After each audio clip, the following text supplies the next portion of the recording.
അങ്ങനെ നമ്മളെ സ്പോർട്സിന് ശേഷം നമ്മൾ ആർട്സ് കഴിഞ്ഞിട്ടുണ്ടായിരുന്നു. ആർട്സും അതിഗംഭീരമായിട്ട് നല്ല അടിപൊളിയായിട്ട് സമാപിച്ചു കേട്ടോ. ഞങ്ങളിതിൻ്റെ ഇടയിൽ ചായ കുടിക്കാൻ പോവാണ് നമ്മൾ ഹുസൈൻ കാക്കാൻ്റെ കടയിൽ. ഹുസൈൻ കാക്കാൻ്റെ കടയിൽ ചായ കുടിക്കാൻ പോയ വീഡിയോ ഞാനിതിൻ്റെ മുന്നേ ഷെയർ ചെയ്തിട്ടുണ്ടായിരുന്നു.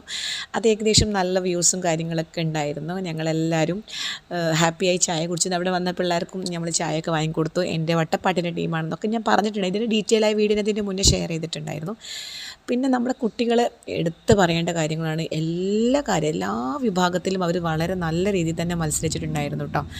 ഇതാണ് കേട്ടോ അതിൻ്റെ ഒരു മാസ് എൻട്രി എന്ന് പറയുന്നത്. നമ്മുടെ 10th പിള്ളേരെല്ലാവരും കൂടി കൂടിയിട്ടൊരു സിനിമാറ്റിക് ഡാൻസ് ചെയ്തിട്ടുണ്ടായിരുന്നു. ഇതിൻ്റെയും ചെറിയ ചെറിയ പോർഷൻസൊക്കെ ഞാൻ ഇൻസ്റ്റയിൽ പോസ്റ്റ് ചെയ്തിട്ടുണ്ടായിരുന്നു. ഈ ഒരൊറ്റ നാടകം കൊണ്ടാണ് കേട്ടോ ഞങ്ങൾ റെഡ് ഹൗസ് അവിടെ ജയിച്ചു പോയത്. അത്രയ്ക്ക് വാശിയേറിയ മത്സരമായിരുന്നു, ബ്ലൂവും റെഡും കൂടെ. ഞങ്ങളുടെ പിള്ളേരുണ്ടല്ലോ, നമ്മുടെ ഈ 8H പിള്ളേർ, ഇവരാണ് ഞങ്ങൾക്ക് ഞങ്ങളുടെ ഹൗസിനെ ഫസ്റ്റിലേക്ക് എത്തിച്ചു തന്നത്. അത്ര സന്തോഷം. ഞങ്ങളിങ്ങനെ ഓരോ നിമിഷം ഇങ്ങനെ ഞെട്ടി കാത്തിരിക്കുകയായിരുന്നു. അപ്പോൾ ഇതോടെ നമ്മുടെ പോയിൻ്റ് നില കൂടിയത് ഈ ഒറ്റ നാടകം കൊണ്ടാണ് കേട്ടോ. ഞങ്ങൾ ജസ്റ്റ് ഒരു 3 പോയിൻറ്റിനാണ് ഞങ്ങൾക്ക് 1ാം സ്ഥാനം കിട്ടിയത്. ഈ നാടകം ഞങ്ങൾ അവതരിപ്പിച്ചിട്ടില്ലെങ്കിൽ ഞങ്ങൾ 2ാം സ്ഥാനത്ത് നിൽക്കുമായിരുന്നു. അപ്പം ഞങ്ങൾ